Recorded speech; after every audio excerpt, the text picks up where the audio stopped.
বরিশালে একটি আবাসিক প্রতিষ্ঠানের ব্যবস্থাপনা পরিচালককে অন্ডকোষ চেপে শারীরিকভাবে নির্যাতন করে জোরপূর্বক চেক ও স্ট্যাম্পে স্বাক্ষর নেওয়ার অভিযোগ উঠেছে।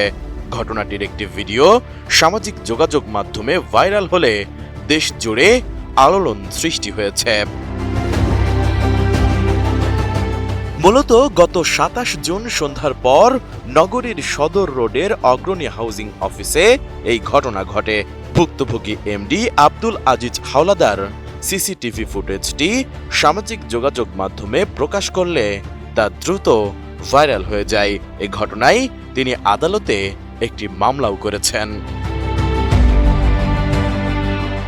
ভাইরাল ভিডিওতে দেখা যায় কোনো অনুমতি ছাড়াই দরজায় ধাক্কা দিয়ে হঠাৎ আব্দুল আজিজের অফিস কক্ষে প্রবেশ করেন ৪ যুবক। তাদের মধ্যে মোস্তাফিজুর রহমান লিটু নামের এক ব্যক্তি আব্দুল আজিজকে মারধর ও শারীরিকভাবে নির্যাতন করে জোরপূর্বক দুটি চেক ও একটি সাদা স্ট্যাম্পে স্বাক্ষর করিয়ে নেন। ঘটনার সময় আজিজকে বাচ্চু বাচ্চু বলে কাউকে ডাকতে শোনা যায়। পরে বাহির থেকে একজনকে কক্ষে প্রবেশ করতে দেখা যায়। এর কিছুক্ষণ পর ওই ব্যক্তিকেও ধাক্কা দিয়ে বের করে দেন ওই ৪ যুবক। স্বাক্ষর নেওয়ার পর সেই চেক ও স্ট্যাম্প হস্তান্তরের দৃশ্যটি অপর এক যুবক মোবাইলে ধারণ করেন। নতুন বাংলাদেশ গড়তে এলো জুলফিকার স্টিল। জুলফিকার স্টিল।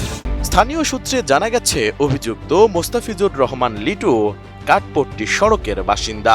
তার ভাই মাহবুবুর রহমান পিন্টু মহানগর স্বেচ্ছাসেবক দলের সাবেক সভাপতি। এলাকায় লিটু যুব দলের রাজনীতির সঙ্গে যুক্ত বলে পরিচিতি থাকলেও রোববার দুপুরে বরিশাল প্রেস ক্লাবে আয়োজিত সংবাদ সম্মেলনে জেলা ও মহানগর যুব দলের নেতারা দাবি করেন লিটু যুব দলের কোনো ওয়ার্ড কমিটির সদস্য নন। এমনকি দলীয় কোনো কর্মসূচিতেও তাকে নাকি কখনো দেখা যায়নি। এদিকে ভুক্তভোগী আব্দুল আজিজ হাওলাদার জানান লিটু একসময় তাদের ব্যবসার অংশীদার ছিলেন। পরবর্তীতে জমি হস্তান্তরের মাধ্যমে হিসাব নিষ্পত্তি করা হয় এবং কোনো পাওনা নেই বলে অঙ্গীকারনামাও দেওয়া হয়। এরপরও লিটু ১ কোটি টাকা দাবি করে আসছিলেন এবং সেই জেদ ধরেই অফিসে ঢুকে মারধর করে ৭০ লাখ টাকার একটি চেক, একটি সাদা চেক ও দুটি সাদা স্ট্যাম্পে স্বাক্ষর নেন। সে আমার কোম্পানির ডিরেক্টর ছিল, এটা তো ব্যবসায়িক পার্টনার ছিল এবং সেই হিসাবেই তো তার সাথে হিসাব নিকাশ করে লেনদেন ক্লোজ করা হয়েছে। ১০ টাকার শেয়ার আছে, ১০ টাকার পরিমাণ আপনি সম্পদ নিয়ে যাবেন। আমার ৫০ টাকার শেয়ার আছে, ৫০ টাকার পরিমাণ সম্পদ আমি নিয়ে যাবো। ওনার ১০০ টাকার শেয়ার আছে, ১০০ টাকার পরিমাণ সম্পদ উনি নিয়ে যাবে। এর সম্পদ সে বুঝে নিয়েছে। সম্পদ বুঝে নিয়ে অলরেডি সে একজনের কাছে বিক্রির জন্য বায়নাও করছে। এরপর আমার কাছে আবার টাকা চাই না, তার সাথে আবার কোনো লেনদেন নেই। তার সাথে আমার লেনদেন চোকানো হয়ে গেছে। চেক নিল, প্রথম একটা নিল ব্ল্যাঙ্ক চেক নিয়ে এরপরে আরেকটা নিল ৭০ লক্ষ টাকা দেখাইয়া। যেটা চেক নিল, চেক দুইটা নিয়ে চেকটা সই করা হইলো। এরপরে সে পকেট থেকে ২ সেট স্ট্যাম্প বের করছে। ২ সেট স্ট্যাম্প বের করে স্ট্যাম্পে আমার স্বাক্ষর নিল আর সিল নিল নিয়ে এরপরে আমার বলে যে এখন থানায় চল। থানায় যাওয়ার কী আছে, থানায় যাবো কেন? কারণ তুই থানায় যাবি, তোর কাছে টাকা পাই, আমাদের ডকুমেন্ট আছে, থানায় সালিশি হইবে, তুই কোনো বাড়াবাড়ি করতে পারবি, থানায় যেয়ে শুধু বলবি যে হ্যাঁ আমি সালিশি মানি।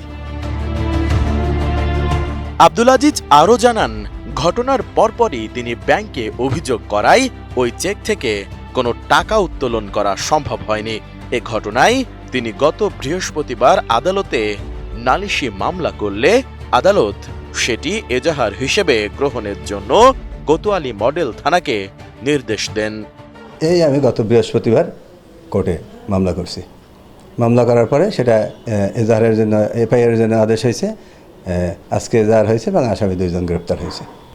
পুলিশকে আমি এতটা বলি নাই। আজকে আমি সারাদিন আমি কোর্টে ছিলাম, থানায় গেছিলাম। ওরা যখন অ্যারেস্ট হয়েছে তখন আমি থানায় গেছিলাম শুনে, কিন্তু আমি ওসি সাহেবের পাইনি, আমি বলিনি। বলবো, আমি জানাবো। এদিকে জানা গেছে অভিযুক্ত মোস্তাফিজুর রহমান লিটুকে গ্রেপ্তার করেছে পুলিশ।